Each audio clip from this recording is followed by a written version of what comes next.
Halo sobat, selamat datang kembali kalian semua. Seperti biasa, kali ini saya akan melanjutkan alur cerita dari chapter sebelumnya. Sebelum mulai, jangan lupa di like dan subscribe-nya ya. Bagi kalian yang belum.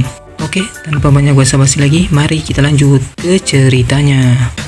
Melanjutkan cerita sebelumnya, yang dimana pada awal cerita kali ini diperlihatkan Moro yang telah selesai menyerap energi dari planet Namek, sehingga membuat planet itu menjadi planet mati.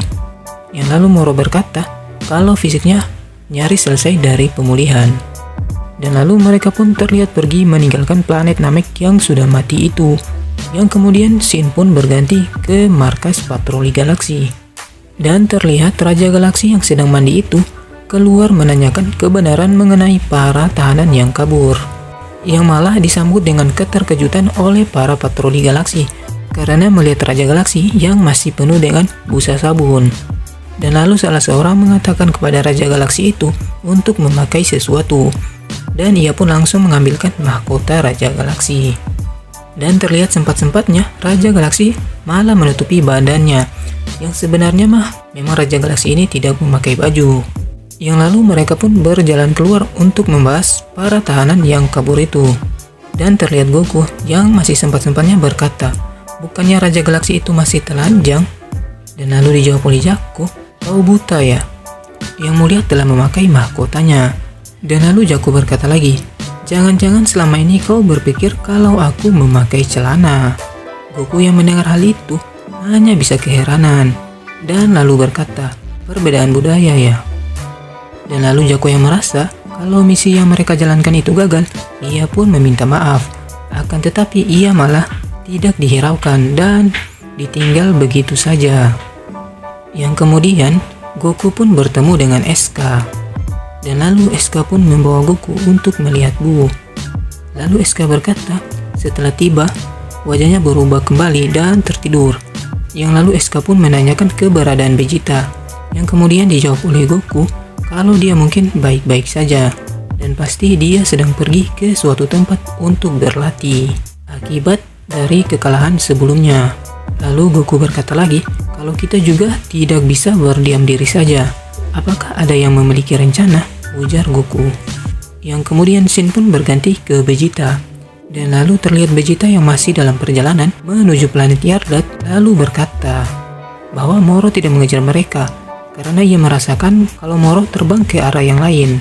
Dan lalu terjadi percakapan di antara Vegeta dan Iriko, yang dimana Iriko berkata kalau dia tidak dapat melacak pesawat Saganbo dari radar karena pesawat itu termaksud pesawat tercepat. Lalu Vegeta bertanya tentang Saganbo kepada Iriko. Dan lalu dijawab oleh Iriko, orang itu yang bersama Moro. Ia merupakan ketua geng bandit yang merampok di galaksi ini. Ia sangatlah sulit ditangkap karena sangatlah kuat. Dan lalu dijawab oleh Vegeta, si bodoh itu bukanlah lawan yang kuat. Kalau saja tidak ada Moro, anakku saja bisa mengalahkannya. Dan lalu terlihat Iriko yang tidak menyangka kalau Vegeta adalah seorang ayah. Yang kemudian Vegeta bertanya, kapan mereka akan tiba di planet Yardat? Dan lalu dijawab oleh Iriko, perkiraan 1 minggu waktu bumi. Vegeta yang sudah mendengar hal itu, dia pun lalu berkata kalau dia akan pergi beristirahat.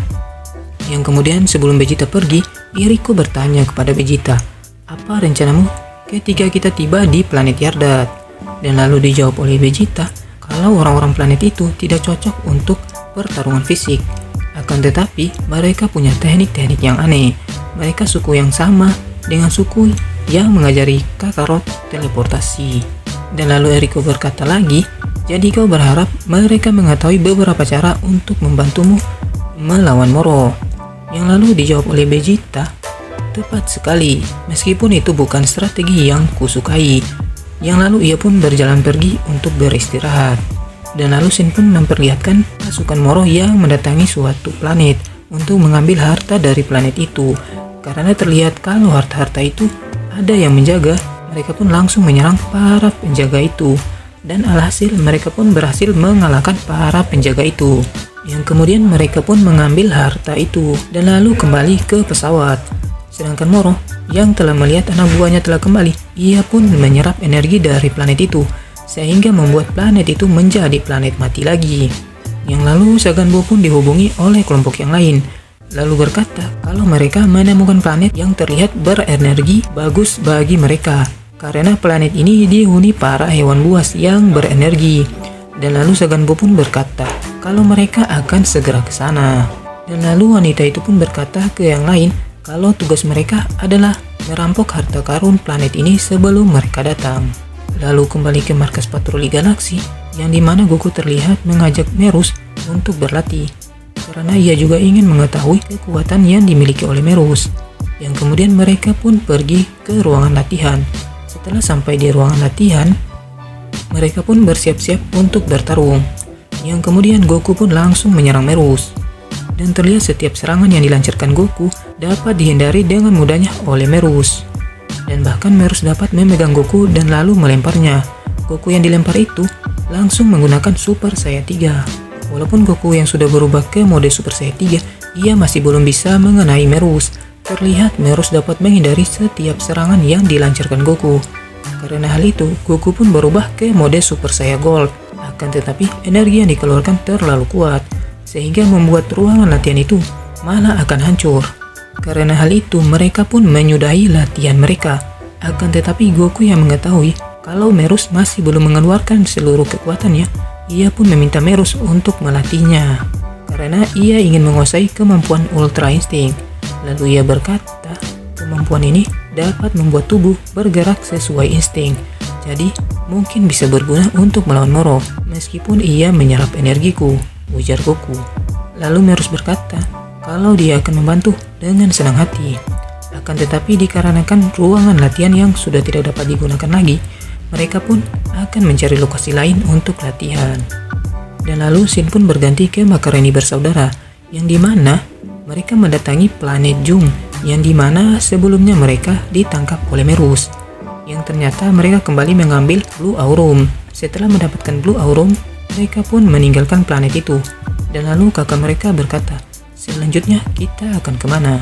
Dan lalu dijawab, Kak, kau ingat saat Merus dan kelompoknya muncul untuk menangkap kita?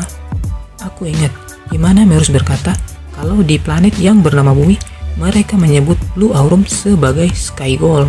Karena mendengar hal itu, kakak mereka pun mengatakan untuk pergi ke planet Bumi. Dan lalu Shin pun berganti ke Vegeta, yang dimana mereka telah sampai di planet Yardat. Dan chapter kali ini pun bersambung. Dan apabila ada kesalahan dalam penyampaian cerita kali ini, saya mohon maaf. Dan saya pamit undur diri, bye-bye.